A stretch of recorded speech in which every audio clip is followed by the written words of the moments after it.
안녕하세요. 돈은 우리의 삶에서 빼놓을 수 없는 중요한 요소죠.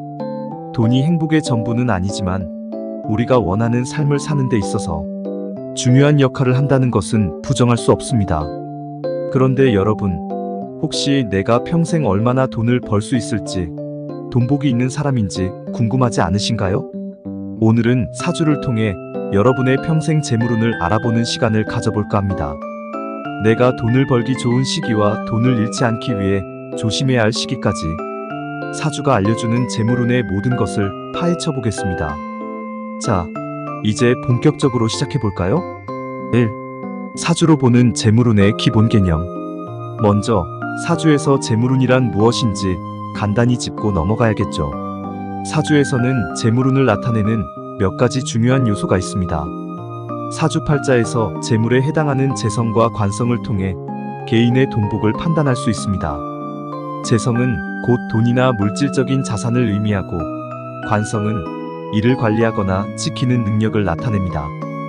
예를 들어 재성이 강한 사람은 돈을 벌 수 있는 능력이 뛰어나고, 관성이 강한 사람은 돈을 지키는 능력이 탁월합니다. 반면 재성과 관성이 모두 약하면 돈을 벌기도 어렵고 벌어도 지키기 힘든 경우가 많습니다. 그렇다면 여러분의 사주에 숨겨진 재물운은 어떻게 나타나 있을까요? 2. 재물운이 강한 사람의 특징. 사주에서 재물운이 강한 사람들은 대체로 돈을 버는 능력이 뛰어납니다. 이들은 사업이나 투자에서 성공할 가능성이 높고 재정적으로 안정된 삶을 살 수 있습니다. 사주에서 재성이 강하게 나타나는 경우 물질적으로 풍요로운 삶을 누리게 될 가능성이 큽니다. 예를 들어 사주에서 재성이 일지나 월지에 위치하고 이와 조화를 이루는 요소들이 강하게 자리 잡고 있다면 그 사람은 자수성가할 수 있는 재능을 타고났다고 볼 수 있습니다. 특히 사주에서 금이나 목의 기운이 강하게 나타나는 경우 재물을 모으는 데 유리한 운을 타고난 것으로 해석됩니다. 이런 사람들은 큰 돈을 벌 기회가 주어지면 과감히 도전하는 것이 좋습니다. 기회가 왔을 때 주저하지 말고 행동에 나선다면 인생에서 큰 재물을 얻을 수 있는 가능성이 큽니다. 하지만 돈이 많이 들어올수록 그것을 지키는 것도 중요하겠죠? 재성이 강한 사람들은 동시에 관성을 잘 살펴야 합니다. 돈이 많아도 지키지 못하면 무용지물입니다. 3. 재물운이 약한 사람의 대처법. 반면 사주에서 재물이 약하게 나타나는 경우도 있습니다. 이런 사람들은 돈을 버는데 어려움을 겪을 수 있고 벌어도 쉽게 흩어지기 쉬운 경우가 많습니다. 하지만 사주가 모든 것을 결정짓는 것은 아니죠.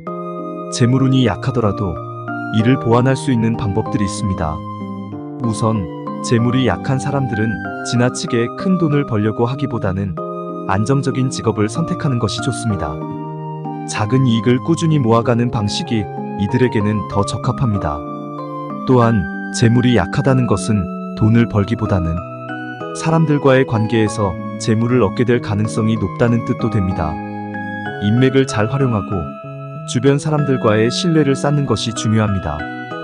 이와 함께 재물운이 약한 사람들은 돈을 지키는 데 있어서 더 많은 노력이 필요합니다.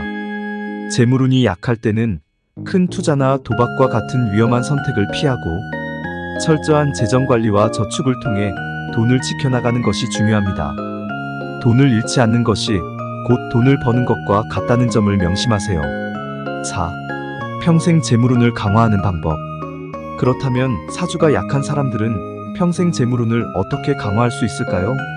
사주에서 재물을 강화하기 위해서는 자신의 사주에 부족한 요소들을 채워주는 것이 중요합니다. 예를 들어 사주에서 금의 기운이 부족하다면 금의 기운을 보완할 수 있는 활동을 통해 재물운을 강화할 수 있습니다. 또한 풍수지리학적으로도 재물운을 끌어들이는 방법이 있습니다. 집안에 풍수적으로 재물운을 끌어당길 수 있는 요소들을 배치하거나 자신의 행운을 상징하는 물건들을 주변에 두는 것도 좋은 방법입니다. 이는 사주와 맞물려 더 강력한 재물운을 불러올 수 있습니다. 마지막으로 재물운을 강화하기 위해서는 긍정적인 마음가짐과 꾸준한 노력이 필요합니다. 돈은 단순히 물질적인 것이 아니라 우리가 발산하는 에너지를 끌어당기는 매개체이기도 합니다. 따라서 자신의 재물운을 믿고 긍정적인 생각으로 꾸준히 노력한다면 사주가 부족해도 얼마든지 재물운을 강화할 수 있습니다. 오늘은 사주를 통해 평생 재물운을 알아보는 시간을 가져봤습니다. 사주를 통해 자신이 얼마나 돈복이 있는지, 그리고 재물운을 강화하기 위해 어떤 노력이 필요한지 살펴봤는데요. 여러분에게도 도움이 되셨길 바랍니다. 사주는 단순한 운세가 아닌 우리의 삶을 더 나은 방향으로 이끌어줄 수 있는 중요한 지침입니다. 오늘의 내용을 바탕으로 여러분의 재물운을 점검해 보시고 앞으로의 재정 계획에 도움이 되길 바랍니다. 이 영상이 유익하셨다면 좋아요와 구독, 알림 설정 부탁드리며 다음에도 더 흥미로운 주제로 찾아뵙겠습니다. 감사합니다.